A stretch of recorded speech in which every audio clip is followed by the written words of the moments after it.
السلام عليكم ومرحبا بكم في قناة أمودو. متابعينا الكرام، مرحبا بكم في هذا النقاش الرياضي على قناتكم أمودو. اليوم نقاش رياضي حول المدافع ديال الوداد البيضاوي عبد المنعم بوطويل. ولكن قبل ما نتكلموا في هذا النقاش وندخلوا في صلب الموضوع، فنبداو دائما بالصلاة والسلام على سيدنا محمد صلى الله عليه وسلم. إذن متابعينا الكرام ومشاهدي قناة أمودو معروفة بالنقاش الرياضي من الزوايا المنطقية، حنا كنناقشوا المواضيع ماشي بالعاطفة، ماشي يعني بالزوايا غير المنطقية، بالمنطق وبالموضوعية. حديث يروج الآن في مواقع التواصل الاجتماعي، دائما يقولون أن سبب الوداد إقصاء المبكر ديال الوداد هو اللاعب عبد المنعم بوطويل. فهذا متابعينا الكرام ظلم كبير في حق هذا اللاعب وهذا المدافع، والظلم ظلمات يوم القيامة. الظلم صعيب أنك تظلم شخص. فالفريق ما فيش عبد المنعم بوطويل بوحده، الفريق راه فيه 11 لاعب، وفيه الاحتياطيين، وفيه الطاقم التقني، وفيه رئيس المكتب المسير، وفيه اعضاء الاداره التقنيه. الفريق راه ماشي مدافع واحد، لا اخطا مدافع راه يمكنش الفريق غادي يدير. فرجاء المدافع عبد المنعم بوطويل اللي سبق له انه جاور اكبر الانديه الافريقيه سان داونز وفاز معهم بدوري ابطال افريقيا، يعني مدافع ماشي زاد مبدا، ولعب مع المنتخب المحلي ولعب في الدوري البلجيكي، مدافع ونيفو ديال الجوده ديالو، مدافع عنده الامكانيات ديالو باش تلعب في سان داونز، راه ماشي اجي ولعب في سان داونز.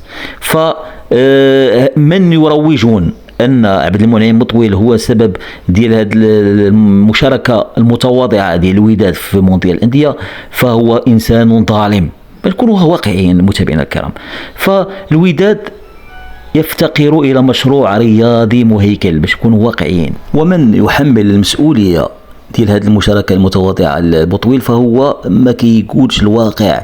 فالفشل متابعينا الكرام، فاش كيكون عندك ما عندكش مشروع رياضي، فاش كتجيب انتدابات اللي السن ديالها فوق 30 سنة، يعني ما عندكش واحد رؤية ديال المدى البعيد، المدى المتوسط، يعني هذا هو المهم. كذلك انتدابات ديال الفريق ديال الوداد البيضاوي ما عطاتش القيمة المضافة.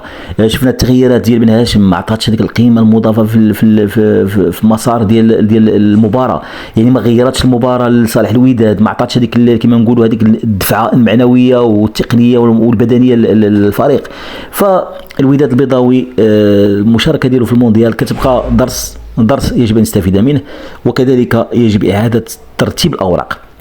باش تشارك في المونديال خاصك تفكر في المشاركة ديال المونديال، خاصك تفكر فيها هذه تقريبا 3 سنين او عام وانت تفكر في هذه المشاركه ديال المونديال، او اكثر من عام او سنتين، لان الفرق الاوروبيه الكبرى باش نجحت بالمشاريع الرياضيه المبرمجه المهيكله اللي كتشوف المدى البعيد. كنجيب لاعب صغير عنده 20 سنه موهبه وكنتبناه وكنعطيه الدعم النفسي والثقه ونديرو في الفريق، وكيعطيني ما حد كنعطيه فيه الثقه وكيعطيني هذيك القيمه المضافه للفريق.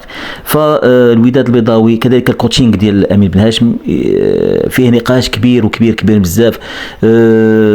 يعني الوداد البيضاوي المشاركة المتواضعة ديالو لا يجب أن نحملها فقط للمدافع بوطويل، بل هي نتيجة فشل ديال المكتب المسير، مكتب الطاقم التقني، حتى اللاعبين ما بانوش بهذيك الجرينطا اللي انتظرنا منهم. ما شفناش هذيك الجرينطا بحال المنتخب الوطني في مونديال قطر، يعني واخا تلعب مع مانشستر سيتي ما تخلينيش بحال احنا في المنتخب المغربي السبوعه لعبوا مع البرتغال، لعبوا مع لا فرنسا، يعني لعبنا مع كبار المنتخبات الاوروبيه وفرضنا عليهم. علاش؟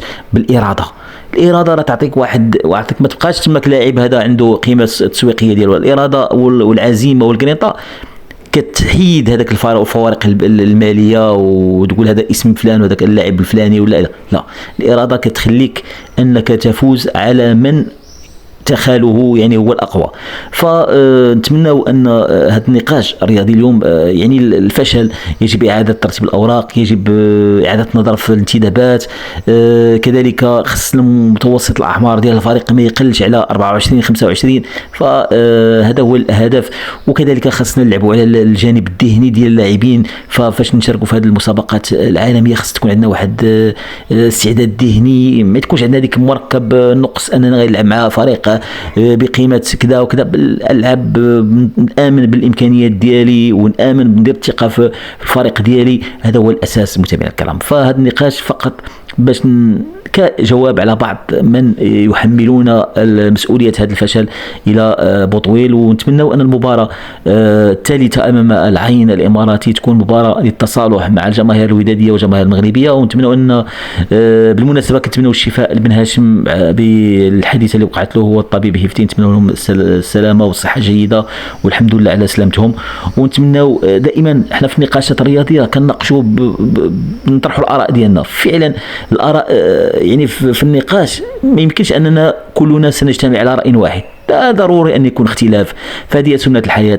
قد أنا نقول الرأي ديالي، أنت مثلا أيها المتابع ربما هذا الرأي ديالي ما يعجبكش، ربما يعجب تتفق معي، فهذه سنة الحياة، نختلف في الرأي. ولكن الأهم هو مش أختلف معك في الرأي أنني أصبح عدوك، لا أنا أختلف معك في الرأي ولكن أحترمك لشخصك. أنا مش كان الآراء أفكار تختلف، كل واحد والفكر ديالو، كل واحد والقراءة ديالو، ولكن كيبقى الاحترام. دائما احنا في قناة أمود كنقولوا النقاش، قناة النقاش الرياضي تختلف الآراء ولكن يسود الاحترام ويستمر. هذا هو الهدف ديال هذه القناة ديال أمود، هو نطرحوا آراء، نديروا تحليلات رياضية.